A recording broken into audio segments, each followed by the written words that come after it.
ډیر پخه د غرونو ترمنځ یوه تنګه او خاموشه لاره وه. دا لاره د ورځې عادي ښکارېدله، خو د ماښام نه وروسته هیڅوک په پرې یوازې نه تېرېدل، ځکه خلکو به ویل په همدې لاره یوه زړې ښځه ګرځي. هغه به یوازې د لارې پر غاړه ناسته وه او ژړل به یې. بلې شپه یو زوړ مسافر روان و. په سړک کې ښځه ولیده. زړه یې رنده و، څوک راسره مرسته وکړي. ما لاره ورکه کړې ده، څوک مې کور ته بوځي. زوړ سړی هغې ته ورنږدې شو. زه به تا کور ته بوځم. ښځه وویل زه کور ته لاړ شم، خو ما خپله لاره ورکه کړې ده. نو دوی دواړه روان شول. زوړ سړی لاس یې نیول و، ورو ورو حرکت کوه، پام یې وه. بالاخره یې احساس وکړ لاس دروند و. هغه وویلیدل یوازې اود لاس نیول و، د ښځې پاتی بدن نه و. برشا زه نشم شمیستلی، مرسته تو درشه زرک پرویسته. ناڅاپه هغه خپل لاس خوشي کړ.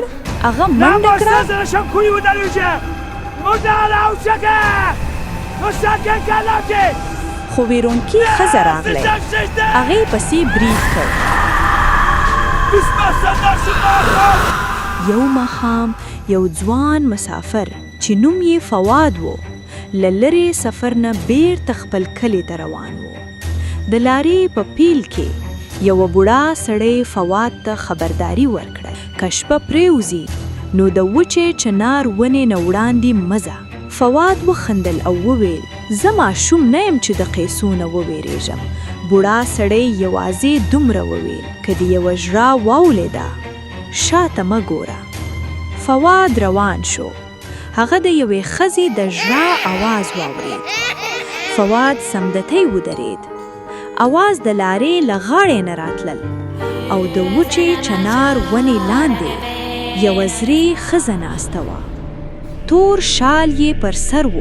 هغې ور سر پورت کړ. بیا یې په ډیر کمزورې غږ وویل زویه ما تر کوره ورسوه. فواد څو شیبې ورته وکتل، خو بیا یې زړه نرم شو. هغه وویل ستا کور چیرته دی؟ زړې ښځې ور خپل لاس پورت کړ. ښه راځه. دواړه روان شول او تر ټولو بد دا و چې د هغې پښې پر خاورو نه لګېدې. هغه لږ پورته روانه وه، لکه ځمکه یې نه لمسوله. بیا هغې تور شال له دننه نه وویل زویه ته ډېر ناوخته راغلی. فواد چې د زړې ښځې غږ واورېدل او په لړزېدلي غږ یې وویل څه دې وویل؟ فواد سمدستي قدمونه تیز کړل. فواد احساس وکړ چې دا لاره اوس د دې د کلي لاره نه ده. هغه ودرېد، شاوخوا یې وکتل. فواد په ویره وویل ته ما کوم ځای ته راوستی یې؟ زړې ښځې خپل لاس پورت کړ. مخکې د تیارو ترمنځ یو وړوکی مات کور ښکاره شو. زړې ښځې وویل زما کور. فواد زه نور نه ځم، ته خپله لاړه شه. او بیا هغې وویل ما تر کوره راوسولې، اوس دننه راځه. هغه دننه ننوتل. کور له دننه نه کوچنی و. زړې ښځې وویل کینېده. فواد پر زړې څوکۍ کېناستو. هغه په ورخطا غږ وویل ستا کور کې بل څوک هم شته؟ زړې ښځې جواب ورنکړ. هغه د هندارې مخ کې ودرېده. بیا هغې وویل ته پوهېږې زه څومره وخت دلته یوازې پاتې شوی یم؟ فواد هیڅ ونه ویل. هغه وویل ډېر کلونه، ډېرې شپې او هیڅ څوک بیرته نه راغلی. فواد وپوښتل څه معنا؟ زړې ښځې خپل لاس په هندارې پر دوړو یې تیر کړ او په هماغه شیبه کې په هنداره کې زړې ښځه نه ښکارېده. فواد په یوې شیبه کې پورت ودرېد.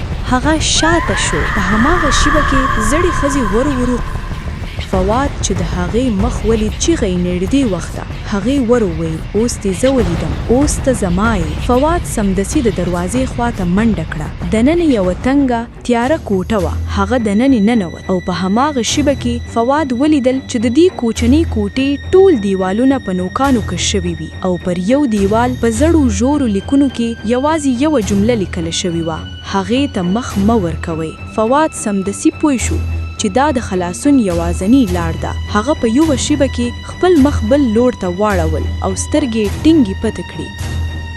شاته زړې ښځې یو ویرونکی آواز وکړ. هغې په غوسه وویل ما ته وګوره. خو فواد سترګې خلاصې نه کړې. هغه په دیوال لاس ولګول او په احتیاط شاته روان شو. زړې ښځې بیا په ډیر زور وویل ما ته وګوره. د هغې غږ اوس د خونې له هرې خوا راتلی. فواد په لړزېدلي غږ دعا لوستل پیل کړل او ورو یې د کوټې د دروازې لاره پیدا کړه. هغه بیرته لوی خونې ته راووت، خو لا هم یې د شاته نه کتل. هغه یوازې د دروازې لور ته روان و. د زړې ښځې غږ هغې وویل که دې مخ لا واړول ته به همل دلته پاتې شي. فواد د دروازې لاستي وموند. هغه په زور کش کړ. دا چل دروازه ورو خلاصه شوه. فواد سمدستي بهر ووت، خو بهر لاره لا هم عادي نه وه. نه اشنا ونې، نه د وچې چینارې لویه ونه، یوازې اوږده تیاره او د کور مخې ته یو زوړ نیمه مات قبر و. فواد په ډبرې لاس تیر کړ. دوړې لرې کړې او ورو لیکنه ښکاره شوه. دلته خښې ده زرغونه. په هماغه شیبه کې د فواد تر شا د زړې ښځې ژوره غوسناکه چیغه پورته شوه.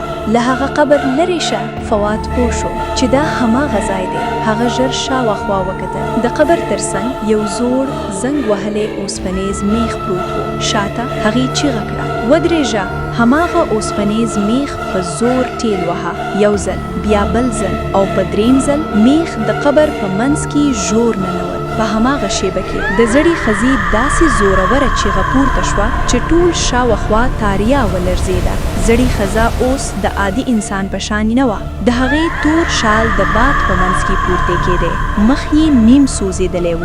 خوله یې تر انسان ډېره اوږده شوې وه او سترګونه یې د دوو تورو کنډو په شان وې. د هغې د بدن له څنډونو تور لوغۍ پورته کېدل پیل شو او ورو بدن یې د وچې خاورې په شان ماتېدو. زه نه غواړم بیا یوازې شم. او بیا په هماغه ځای کې د تورې خاورې بدله شوه. هر څه ناڅاپه خاموش شول. باد بند شو. تاریا لږه سپکه شوه او د لرې نه د سهار د مرغانو ډیر کمزوري اواز رالی. فواد شاوخوا وکتل. اوس لاره بیرته عادي ښکارېدل او د لرې نه د خپل کلي د جومات د اذان کمزوري اواز هم راتلی. هغه پوه شو شپه پای ته رسېدلې ده.